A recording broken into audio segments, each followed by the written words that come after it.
What's going on, gamers? It's your boy Diggs Gaming, and this week was pretty busy in terms of gaming news. From Project Spartacus finally being revealed, to a major game being delayed till next year, to an update from Activision Blizzard, and that is where Off Hunting's gaming news is going to start off. First of all, a judge is close to approving an $18 million settlement between Activision and one of the lawsuits against them. Now remember, Activision has multiple lawsuits against them for sexual harassment, discrimination, and a few other things that you hate seeing in companies nowadays. And this is just one piece of everything. This is far from over for Activision Blizzard, and this might not even get settled even after the buyout by Microsoft. It still might not even be settled by then, so there's still a long way to go in this, but this is one where a settlement could be reached soon as long as a judge approves it, and it looks like that's about to happen. Moving on to a Microsoft studio, Undead Labs has been hit with allegations of sexism, bullying, and burnout during their development of State of Decay 3. Now, State of Decay 3, that is a game that was announced that's being developed right now, and now Undead Labs is in a lot of trouble with these allegations right now. And this is from Kotaku, who interviewed multiple employees about this, and it just does not sound good. And this is just something where it's not looking good for Microsoft right now with their hands-off approach. Last week it was the initiative and all the problems that they've been having with the Perfect Dark reboot, with all those team members leaving. I think Sir Meliodas said it was like 36 developers had left the company in between it being formed and up until now. And now with this thing from Undead Labs during their development of State of Decay 3, it's just not a good look right now. And I think what Microsoft needs to do, they need to reevaluate how they approach being a publisher and maybe take a little bit more of a hands-on approach so that this stuff doesn't happen and the whole thing with the initiative doesn't happen. I'm not saying they should take complete control of game, far from it. I'm just saying maybe they should keep an eye on it every now and then so they can make sure that these games are getting developed the right way. There's being too hands-on and there's being too hands-off. You got to find the balance, and right now Microsoft is way too far in the hands-off approach. Hopefully some good can come out of this, but right now it's just not a good look for Microsoft right now. And we'll see what happens later down the line. One Piece Odyssey, a JRPG set in the One Piece universe, has been announced and is going to be released in Q4 of 2022, so later this year. And I love having an anime being made into a JRPG, and here's why. Because it just seems like a match made in heaven, especially with a franchise like One Piece, where it's been around for so long. You have so much history, so many characters, so much that you can put into a game. And I saw the trailer for this. There is a good game in there. There's a good game in there, and I think if it's executed properly, it's not only going to be loved by fans of One Piece, I think it will be loved by JRPG fans in general. This could be a really good game. Now, I'm not big on the One Piece franchise. I've actually never seen an episode, but I could definitely see if this does turn out to be a really good game, I could see a lot of fans being happy with this, and we'll find out more about this game probably coming up in the summer, I would think, and can't wait to see more of it. Want to see how this game's going. Next up, Epic is having an Unreal Engine 5 live stream this Tuesday, April 5th.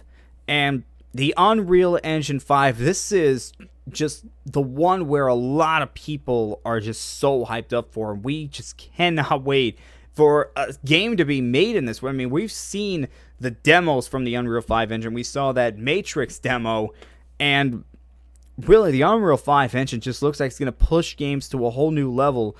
And I definitely might check out the live stream. It just depends on what time it is and what I'm doing at the time. But this, I mean, the Unreal 5 engine, you can hear the excitement from me. I am just very excited because I saw the previous demos for the Unreal 5 engine. It's just insane. Or the Unreal Engine 5, my bad. But it's just insane just where we are in games right now. Just how realistic they can look. Just how amazing they can look. Just how much like a movie they can look like. And really, the Unreal Engine is one of the most popular engines used.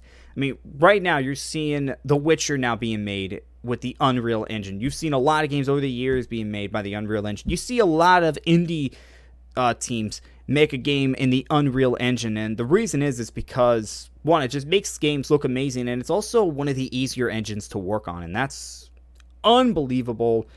And really, everybody just wants to see more and more of the Unreal Engine 5, and we're about to see more of it again this Tuesday, April 5th.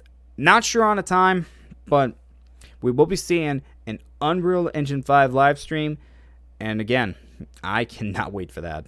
Next up, Beenox, the developers for Crash Team Racing Nitro Fueled and a support studio for Call of Duty for Activision, what a shock there, is opening a new studio in Montreal. And this is kind of big for Beenox because they haven't really made a lot of games over the years. Like I said, they're mainly a support studio for Call of Duty, but they really got their chance to shine with Crash Team Racing Nitro Fueled, and they just hit it out of the park with that game. First of all, when it launched, it was absolutely amazing, and then the monthly updates that they had, free updates, mind you, were just unbelievable. They were amazing. Those Grand Prix just really took that game to a whole new level, and this is something where I'm happy that the studio is expanding. I'm happy that they're opening a new one in Montreal.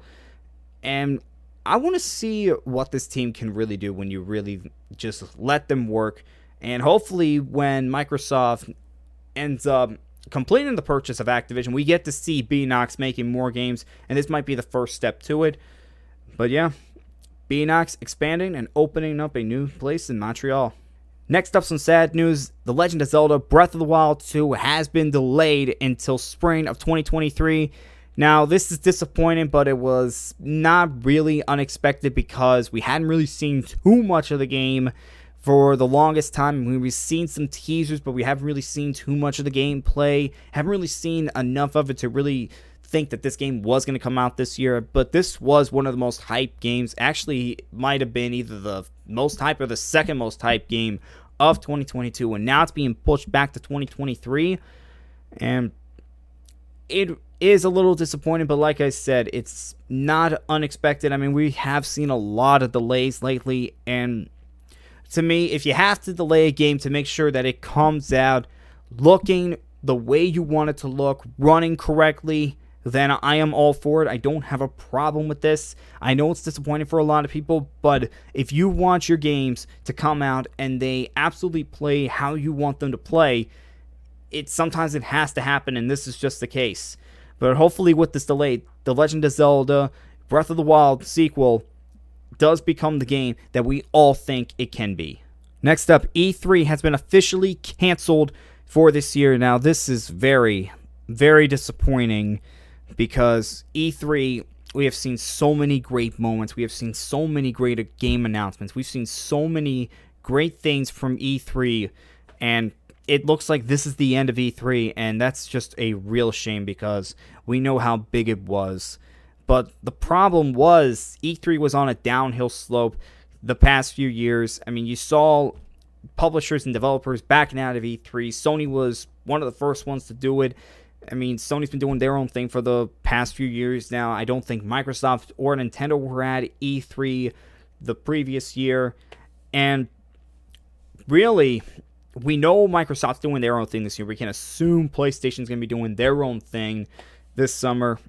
And this is very, very disappointing to see E3 go out like this. But like I said, I mean, we already saw the E3 going downhill, and like I said, this looks like the end of E3, and it really is a shame.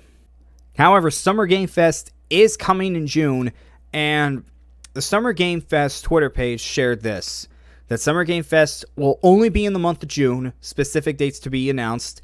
We can co-stream all events, participate in companies, platforms, and studio for 2022 will be announced as they get closer to the official dates, and there are going to be new elements for 2022.